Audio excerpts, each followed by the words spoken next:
All right, guys. All right, guys. So I want to do a training this morning about some of the things a lot of clients are asking about when it comes to lead engagement and breaking that silence when it comes to the ability to be able to engage your leads. You may be running Facebook ads, maybe someone has opt in, and maybe if people are coming to you asking about your business, and you ring them back, you get what? Crickets. Okay, so if you're sick and tired of the silence that you're getting from your leads, and you're sick of silence, they're sick and tired of contacting them relentlessly and sometimes not being able to get back to them as soon as possible, or getting the response you're looking for, and then getting silence for a period of time, and then you probably feeling a bit deflated when it comes to I'm trying my best to try and get back these leads after my sessions and making sure that I'm getting back to these Facebook leads, and I want to help these people, right? So if you're kind of a bit tired of the silence that you're getting from your leads, I want to just break it down a little bit for you today and just putting a few perspectives in place. Okay, so one thing you got to understand is that if you're getting silence, want to break it down into a couple of different layers. So firstly, you're going to have people who will tell you that, I get really good response rates coming back to in my leads, and I say I call them straight away, and I'll get response straight away. Then you go to the other side of the spectrum where you're not going to get that kind of response. You're going to get people that will tell you that, okay, I contact them, I ring them, and they don't respond. Not silence. I text them, silence, and I message them, silence. And when you really dig deeper, when I jump on these consulting calls, and especially when I'm building on their automations and business and systems and AI, the few things I always find out as we go in deeper into this part of the understanding or dissecting what's actually happening is that number one, you need to really think about your speed of engagement. So if you've got cold traffic coming from Facebook ads and they don't know you and they haven't seen your business before, they haven't done what know what you're about, they've seen an ad on Facebook, it's very cold traffic. You're going to get a very, very little response rate when it comes to that. Not saying you cannot fix it, but I just want to, as a bit of an industry average, I was talking to a gym just recently. They're getting like 20 leads a week. They're getting like 10, 15, 20% response rate, conversion rates out of those leads. And they were a bit disappointed. And the reality is, I know I was saying, the reality is when you're looking at the stats and looking at the numbers, that is quite a standard practice across the industry. Like you get 10 leads come in, you might get two that they might actually convert just because there's a sheer volume of competition that may be out there available for you. Then you go the other end of the spectrum where people are coming in in the same gym, and they were talking about at the same time they're converting like 50, 60%. So what's the difference? Oh, they were mostly referrals. And that's usually the two end of the spectrum when it comes to the lead conversion rates and the breaking that silence and people actually contacting you or responding to you. All right. So you've got these big two areas. So and understanding that you just need to be setting some real expectations of what that looks like. And the one thing that we want to consider when it comes to, really trying to make sure that you're able to get the best result when it comes to the ability to be able to optimize what you're doing in your business, you need to measure one, is your speed of response. Okay, your speed of response or speed of engagement. I'm going to break it into two different areas. Speed of response and speed of engagement. That means that the first part is speed of response is when a lead comes in, have you got a system that's been optimized to make sure you're able to get the leads to respond through automation or through text or through email, what it may look like. So now in our case, we use ACL or GHL. What we do is I will make sure that the moment they come in, I'm going to share my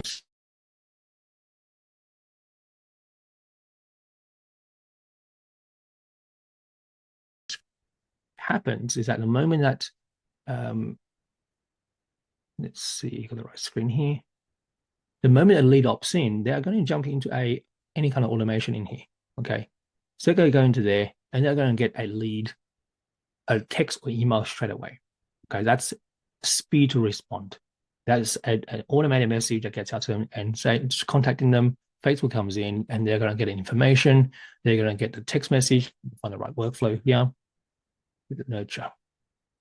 And that is what a speed to respond is. So if you have got a platform like this, then great, fantastic. You've got email, you've got SMS, and you got, all these conditions going out. Now, what we tend to do is that we tend to put in about probably a couple of messages within the first 30 minutes just to try and engage with them. And I know some people go, oh, that's too much, but we're not putting anything that is crazy and long. We're just simply just engaging with them. We'll get messages like, just a registering interest, I think, pretty standard type of process. And then we just quick message saying, hey, just want to make sure that you haven't booked a call yet.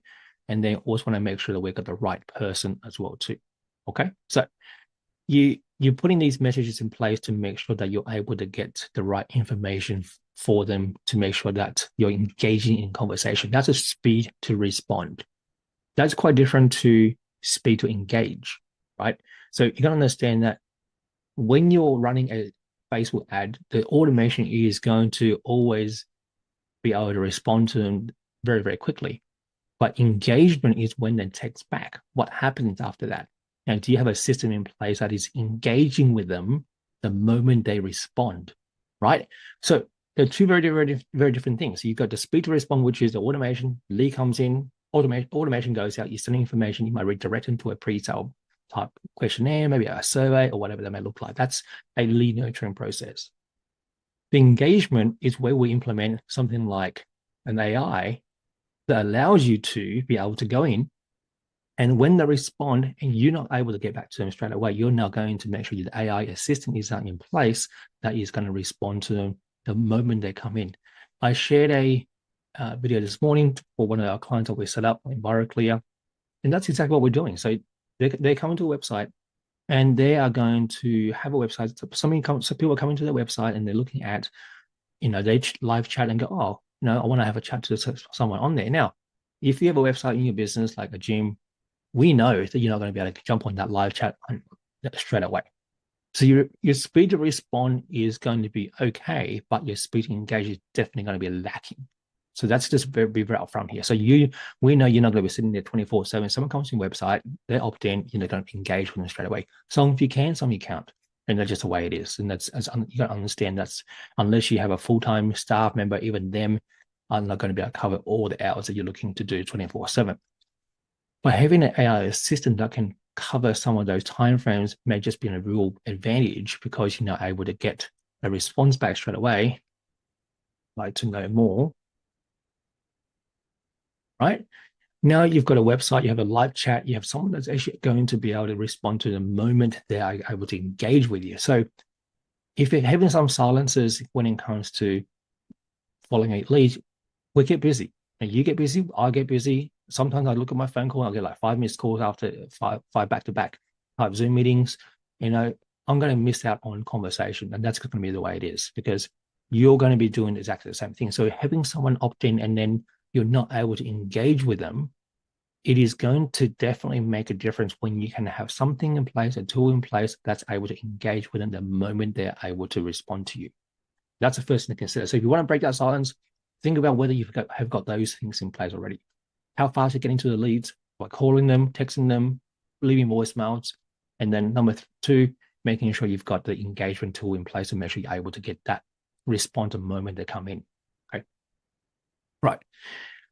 Point number 2. Now, we know you're not going to be able to get them onto a phone call or conversion all the time. So you need to also think about what does it look like if they don't turn up and become a client today. What is your mechanism that is in place after the nurturing has happened? Do you have things set up in such a way that you've got your ongoing marketing set up? So you've got nurturing, you've got your front of mind, you've got information sending out on a regular basis, touching base with perhaps the things that can help them with their business or things that can actually help them with their health and fitness or whatever it may look like, whatever industry or whatever work you're doing with your clients, you want to make sure you've got an engagement that you can actually contact them, whether it be texting or email or just a quick message to make sure that one, your business is staying in front of mind and you're also engaging with them on a regular basis. So that you are able to, again, this is a very, really important part. So we're looking to re-engage with the leads that they haven't spoken to you. So if they're not able to engage with you, they're not able to talk to you, then you need to look at what systems and what workflows or what kind of mechanisms you may have already in place to make sure you're consistently putting your business in front of them so they know who you are. And one of the things that we'll talk about is that if you're a gym, you need to be the best known gym in the area. And I was talking to a colleague of mine recently, and talking about when we were scaling our business to from 37 clients to 200 members in my gym. And I was reflecting on that, what made that period so successful. And yes, it was a lot of ad campaigns running, and we were getting like, probably close to 50% self-booking off the back of ad. And I was looking at the activity during that period, and we were doing 5 live videos every single day, like every single week. 5 live videos. I was recording, I was doing live videos, I was doing content, I was doing things with my clients, I was doing things with my members, I was doing things in the studio, I was doing live videos with one of my coaches, sharing about different things that was happening in the studio. So there was a lot of activity on social, and there was a lot of activity in on that space. And when people are probably jumping on those leads, they are probably relating to things that we were doing in the gym. So and if they didn't convert, we had emails going out, once a week, continue to engage with them. I'll reach out to them once a month. So a lot of those things were in place to make sure that we are going to be the best known and well-known gym in that area in that period. Now we've been in the industry. I've been in that area for about 2-3 years. I'm not going to be the most well-known, because there are plenty of other gyms been there for long periods of time. So that's one thing that I reflected on, that I was doing on a regular basis. And it was content that was passion of mine. Like, we were focusing on gut health, we were focusing on strength training. They were the topics we were talking about. We're talking about macro nutrients that would and the results we're getting for our clients. So we're talking about all those things on live and social constantly. And I want to show you just a couple of things here. And these are people I really respect when it comes to the industry. Like, if you're on Space, you know who Brian Marks is. And if you look at his following, you look at his social, you look at what he's doing, he's constantly on the social. He's always providing value in what he's doing, and he's always on the social media, and he's always talking to people about what is going on, right? So you can see everything on his social is all about him talking about a particular topic that is engaging a pain point for his potential client. If I review your social, and are you currently doing that? Now, that is one of the reasons that if you look at if you want to copy somebody when it comes to how you can get good engagement or good social presence, which is kind of what the third point we're kind of alluding to right now, the branding, your messaging, is that you need to look at what you're presenting yourself at. How are you being known in your community? I highly respect this person. I've followed Dan Martell a lot when it comes to building a SaaS business. And you look at what he does, an author will buy back your time. Highly recommend it if you haven't read it. But you want to look at, he's got 3x SaaS exits, $100 million holding company. So what he's a real deal. And you look at what he does and look at his content. He's always talking about the pain points that he is seeing in his potential leads and customers like myself, the struggles I go through when it comes to building a SaaS business.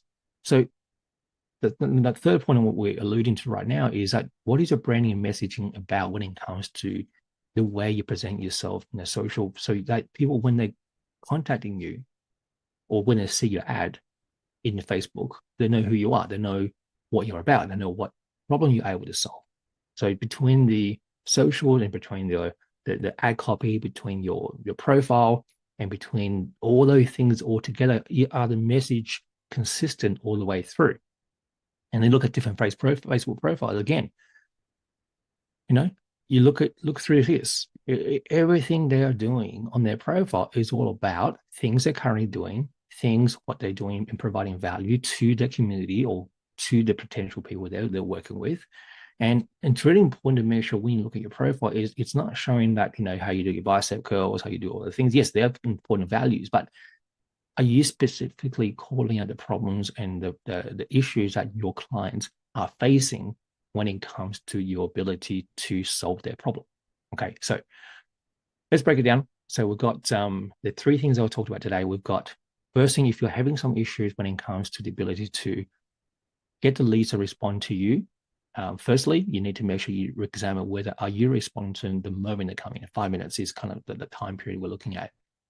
Are you able to engage with them within 1 or 2 minutes of the engaging or responding to you when it comes to your business. That is a really important part. They're engaging with you now. Okay. So you're going to make sure you look at, are you able to get that engagement back? So are you doing that? Do you have a AI system in place that is making sure you're able to respond to them when they come in? And the second point is that, do you have a system that is constantly putting your business in front of them over a period of time so that you are going to be the best known business in your local area? So you are making sure that you are engaging with them, you're putting emails out there, you're putting in text out there, making sure you're engaging with them.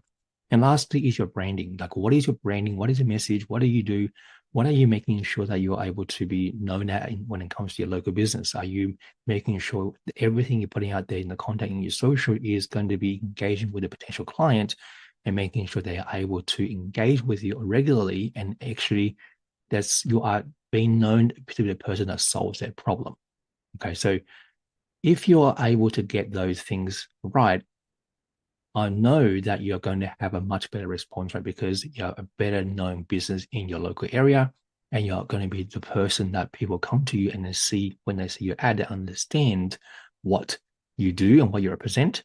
And that's going to help you tremendously in terms of being able to convert the leads that comes in, as well as making sure you can get them into your business and becoming client. And ultimately, you're going to be helping more people because you have a service that you're able to solve, provide a solution for the problems that people have. And you're going to have the ability to make more money, serve more people, and ultimately be able to have a better business. So guys, I hope you appreciate this particular training. Like, if you do want to reach out to me, more than happy for you to, drop a comment in the live, and then you can ask any questions, let me know.